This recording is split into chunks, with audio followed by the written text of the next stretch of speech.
नमस्कार, जनता टीवी देख रहे हैं आप। आपके साथ मैं हूं खुशबू पांडे। तो चलिए रुक करते हैं खबरों की ओर। उत्तराखंड ग्लोबल इन्वेस्टर समिट में हुए करोड़ों को एमओयू को धरातल पर उतारने की धामी सरकार ने कवायद शुरू कर दी है।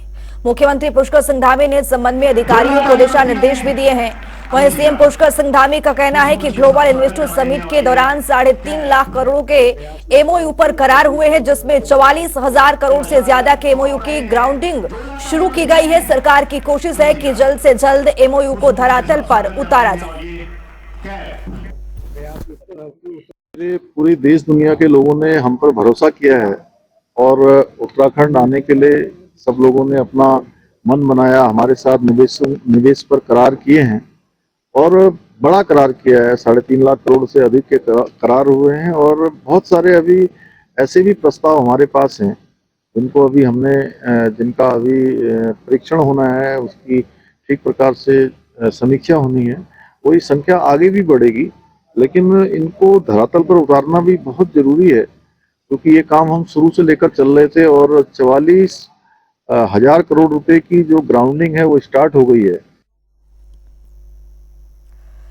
तो धरातल पर जल्द उतरेगा एमओयू, ये मुख्यमंत्री पुष्कर सिंह धामी की ओर से अधिकारियों को यहां पर दिशा निर्देश दिया गया है। आपको बता दें कि ग्लोबल इन्वेस्टर समिट को लेकर मुख्यमंत्री पुष्कर सिंह धामी ने कई बड़ी पहल की शुरुआत की थी। यहां से उत्तराखंड में निवेश को लेकर मुख्यमंत्री के इस पहल से लगातार रोजगार के अवसर भी प्राप्त होंगे। युवाओं में खुशी का माहौल भी देखा गया है, जिसको लेकर यहां पर जिस तरह से ग्लोबल इन्वेस्टर समिट में एमओयू साइन किया गया था, उसको धरातल पर उतारने के लिए मुख्यमंत्री पुष्कर सिंह धामी ने अधिकारियों को यहां पर दिशा निर्देश दिया है। उन्होंने कहा है कि जल्द से जल्द इस एमओयू को धरातल पर लाया जाए। करोड़ों का जो एमओयू हुआ है उससे लोगों को लाभ मिले, फायदा पहुंचे।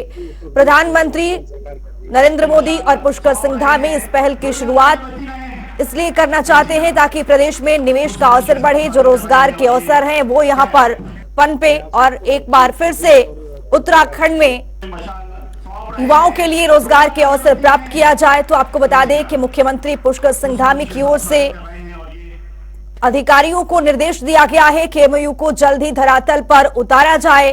इन्वेस्टर समिट में करोड़ों का एमओयू साइन हुआ था, उसकी यहां पर कवायद यहां पर शुरू हो गई है। मुख्यमंत्री की ओर से यहां पर दिशा निर्देश भी दिए गए हैं।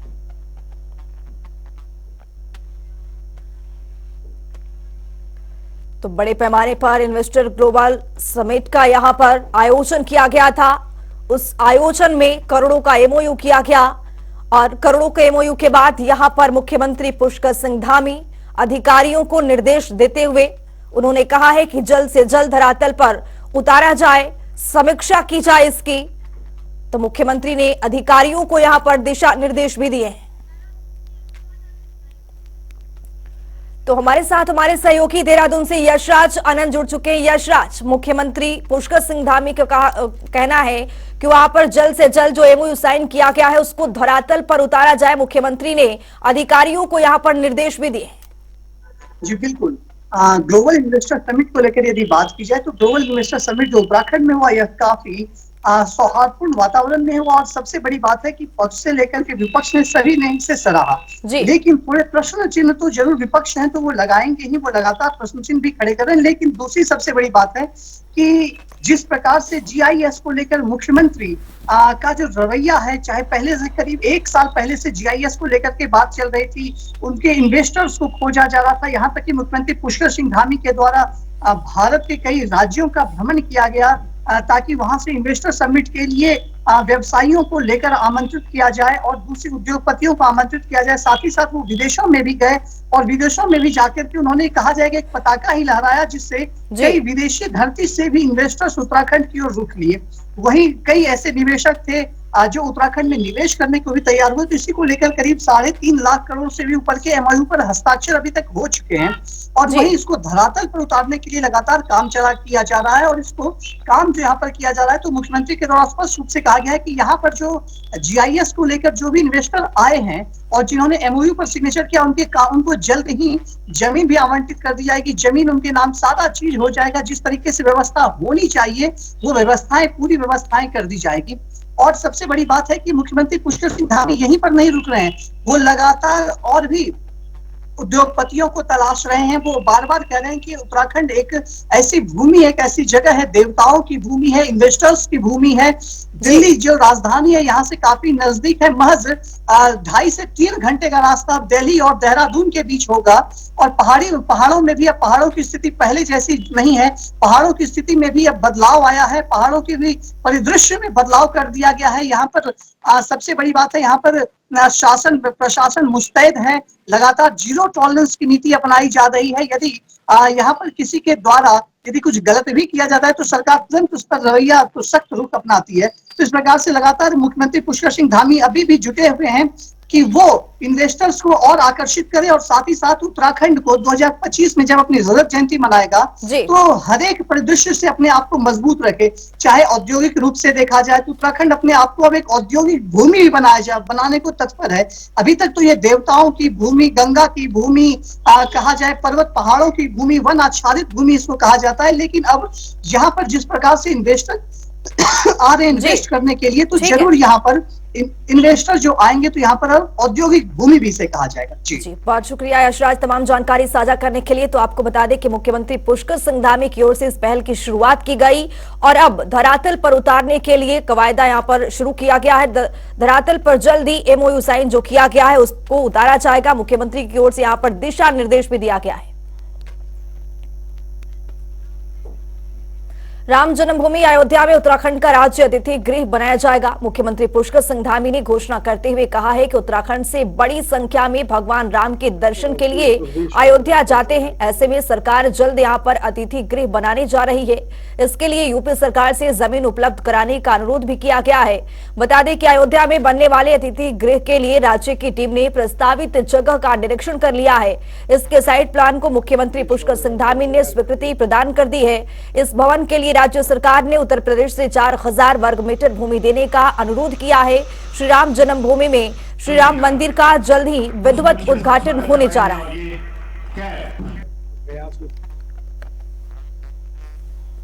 हो रहे हैं 22 जनवरी को, तो निश्चित रूप से हर एक भारतवासी चाहता है कि जो भी राम भक्त है, राष्ट्र भक्त है, उस अवसर पर वहां पर रहे। वो जो भी व्यवस्था बनेगी, जो भी वहां पर जो आयोजकगण होंगे, जैसी व्यवस्था बनेगी। लेकिन हमने उत्तराखंड से बड़ी संख्या में लोग भगवान रामलला के दर्शन करने आने वाले समय में जाएंगे, पहले से भी जाते रहे हैं।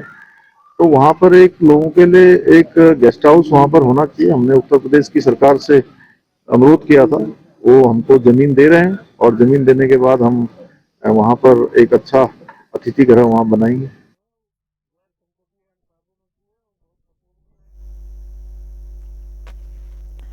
अयोध्या में बनेगा उत्तराखंड के राज्य अतिथि गृह। राज्य सरकार ने भूमि यहां पर चिन्हित कर ली है। आपको बता दें कि सीएम पुष्कर सिंह धामी ने यह घोषणा की है कि राम जन्मभूमि पर अतिथि गृह होना चाहिए। अतिथि गृह का निर्माण राज्य सरकार करेगी। अयोध्या में उत्तराखंड के राज्य अतिथि गृह बनेगा। मुख्यमंत्री पुष्कर सिंह धामी ने उत्तर प्रदेश के मुख्यमंत्री से यहां पर आग्रह किया था कि जमीन चाहिए राज्य अतिथि गृह बनाने के लिए। अयोध्या में एक बार फिर से उत्तराखंड में राज्य गृह अतिथि गृह बनेगा। अयोध्या में राम मंदिर के पास बनेगा ये राज्य अतिथि गृह। जो भी राज्य से उत्तराखंड से लोग जाएं, उसमें विश्राम करें, दर्शन करें। इसको लेकर मुख्यमंत्री इस पहल की यहां पर शुरुआत करते हुए नजर आ रहे हैं। तो हमारे साथ हमारे सहयोगी नवीन शुक्ला जुड़ चुके हैं। नवीन, यहां पर मुख्यमंत्री पुष्कर सिंह धामी की ओर से एक पहल की शुरुआत की गई है, राज्य अतिथि गृह की यहां पर मांग की गई है। क्या कुछ जानकारी मिल पा रही है आपको? जी खुशबू, निश्चित तौर पर अयोध्या में जहां देखा जाए तो राम मंदिर का निर्माण कार्य लगातार चल रहा है। इसके साथ ही मुख्यमंत्री पुष्कर सिंह धामी ने उत्तर प्रदेश के मुख्यमंत्री हैं योगी आदित्यनाथ उनसे अनुरोध किया है कि उन्हें एक जमीन दी जाए जहां पर जो राज्य अतिथि गृह उत्तराखंड का राज्य अतिथि गृह बनाया जाए।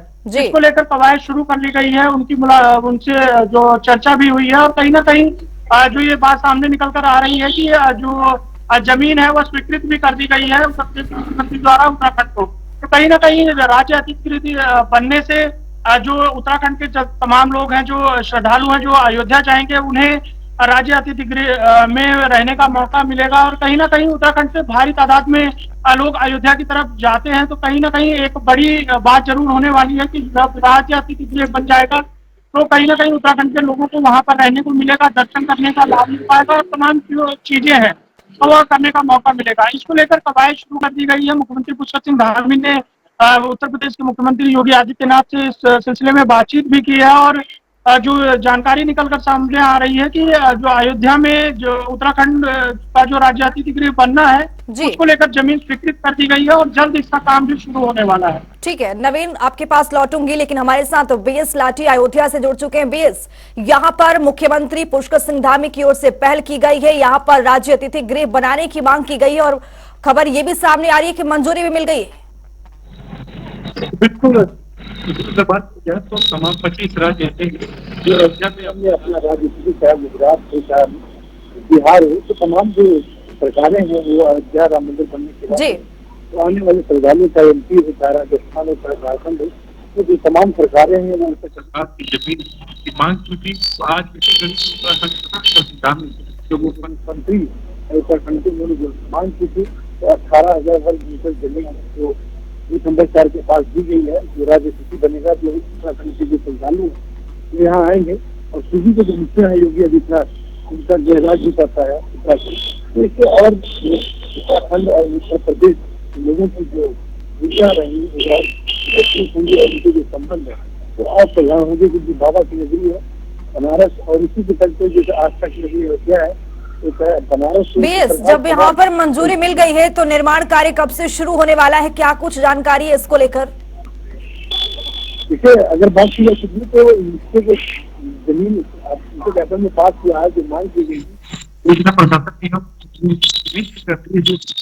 जो आधारशिला रखी है सूबे के जो उत्तराखंड के जो मुखिया है उसका हम 22 तारीख के बाद उनका प्रोग्राम रहेगा तो उसकी आधारशिला सूबे के जो मुखिया है उत्तराखंड वो रखेंगे राष्ट्रीय विकास प्राधिकरण या पूरी तैयारी करेंगे।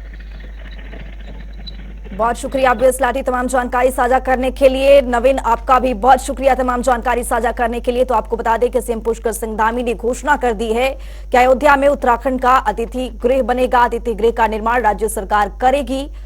अयोध्या में एक बार फिर से उत्तराखंड के अतिथि गृह बनाने को लेकर यहां पर जो कवायद है वो शुरू हो गई है।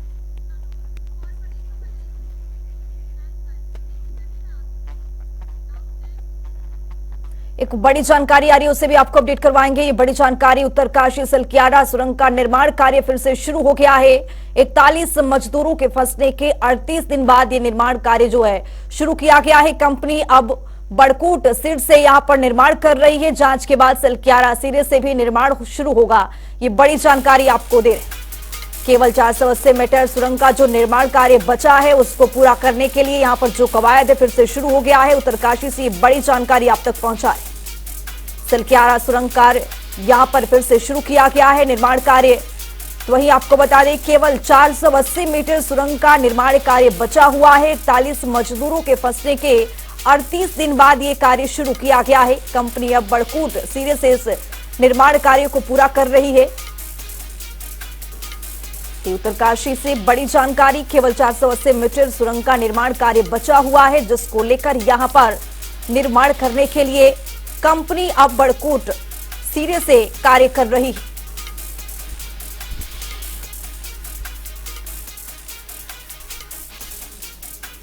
तो उत्तरकाशी से जानकारी दे रहे हैं सलक्यारा सुरंग निर्माण कार्य फिर शुरू हो गया है। 41 मजदूरों के फंसने के 38 दिन बाद ये निर्माण कार्य शुरू किया गया है। कंपनी अब बड़कूट सिरे से निर्माण कार्य करेगी। जांच के बाद सलक्यारा सिरे से भी ये निर्माण होगा।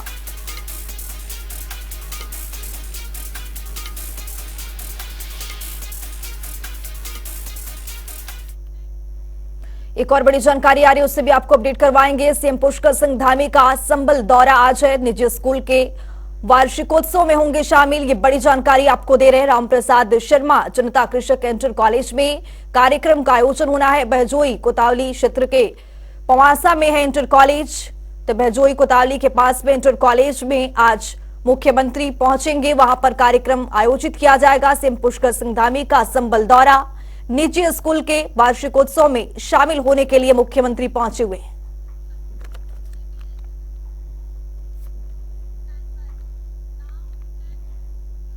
दिल्ली में मंत्री अजय भट्ट ने रेल मंत्री अश्विनी वैष्णव से मुलाकात की है। इस दौरान अजय भट्ट ने काठगोदाम से अमृतसर तक ट्रेन संचालन किया जाने का यहां पर अनुरोध किया है। अजय भट्ट ने कहा है कि नैनीताल और उधम सिंह नगर के आसपास अधिक संख्या में सिख समुदाय के लोग निवास करते हैं। अगर काठगोदाम से अमृतसर ट्रेन का संचालन हो जाए तो यहां के लोगों को काफी सुविधा मिल जाएगी। साथ साथ अन्य राज्यों से आने वाले पर्यटक भी विश्वविख्यात नानक मता गुरुद्वारा साहिब का आसानी से स्थलीय भ्रमण कर सकते हैं।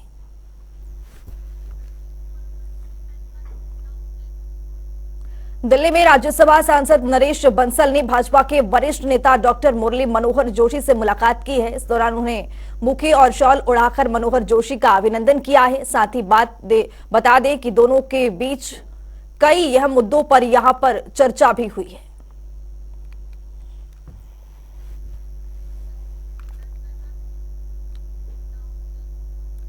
हरिद्वार में भाजपा जिला कार्यालय में प्रधानमंत्री विश्वकर्मा योजना की प्रदेश स्तरीय कार्यशाला का आयोजन किया गया, जिसका उद्घाटन सांसद एवं राष्ट्रीय सह प्रभारी विश्वकर्मा योजना उत्तराखंड लॉकेट चटर्जी ने किया है। कार्यशाला में प्रदेश अध्यक्ष महेंद्र भट्ट, प्रदेश संगठन मंत्री अजय कुमार भी शामिल रहे। सांसद लॉकेट चटर्जी ने कहा है कि प्रधानमंत्री विश्वकर्मा योजना भारत सरकार की सबसे महत्वपूर्ण योजना है। इस योजना के लिए भारत सरकार ने 19,000 करोड़ रुपए की यहाँ पर व्यवस्था की है।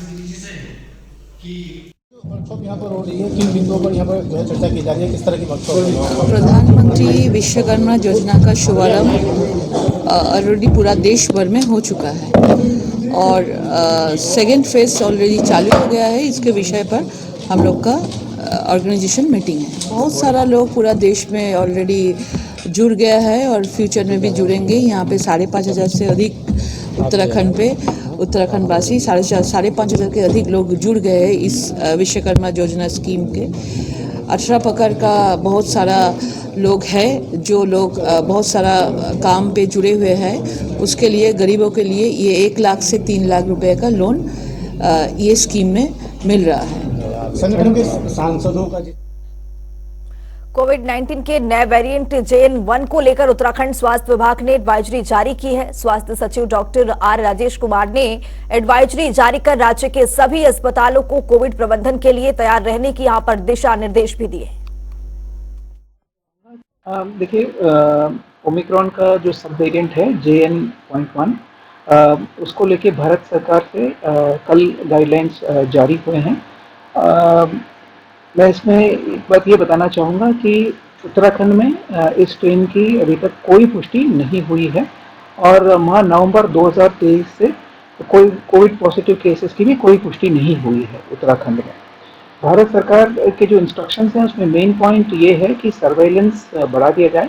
सो हमने सभी जिलाधिकारीगण एवं CMO को इंस्ट्रक्ट किया है कि अपने स्तर पर सर्वेलेंस बढ़ा दें और इसके अलावा भारत सरकार के गाइडलाइंस में ये भी है कि एडिक्वेट टेस्टिंग की जाए, कम्युनिटी अवेयरनेस की जाए। ये हमने इंस्ट्रक्शंस में मेंशन किया है। देखिए, गौला नदी में खनन को निजी हाथों में देने के साथ ही वाहनों की फिटनेस को पहले की तरह किए जाने की यहां पर मांग को लेकर खनन कारोबारी लगातार आंदोलन कर रहे हैं। वहीं आज एक बार फिर दोबारा खनन कारोबारी विधायक सुमित हृदयेश ने मिलने पहुंचे हैं। उधर विधायक सुमित हृदयेश ने कहा है कि सरकार की नीतियां यहां पर गलत है। गौला नदी में खनन किसी भी हाल में निजी हाथों में नहीं जाने दिया जाएगा। इसके साथ ही विधायक से मिलने के बाद खनन कारोबारियों की SDM के साथ बैठक हुई, लेकिन चर्चा विफल साबित हुई। देखिए, बिल्कुल अन्याय हो रहा है। मैंने कल भी प्रेस कॉन्फ्रेंस में ये बात बोली थी। गौला नदी आर्थिक जननी है पूरे हल्द्वानी की और हल्द्वानी आर्थिक केंद्र पूरे कुमाऊं का, और निजीकरण की तरफ जो ये बढ़ते हुए कदम इस सरकार के हैं, इस सरकार की दुर्दशा को साबित करते कि अपने ही राजस्व की, अधिकृत राजस्व की चोरी कराने को ये सरकार तैयार है। कांटे हटा दिए गए हैं, अब नपत होगी घन मीटर के हिसाब से।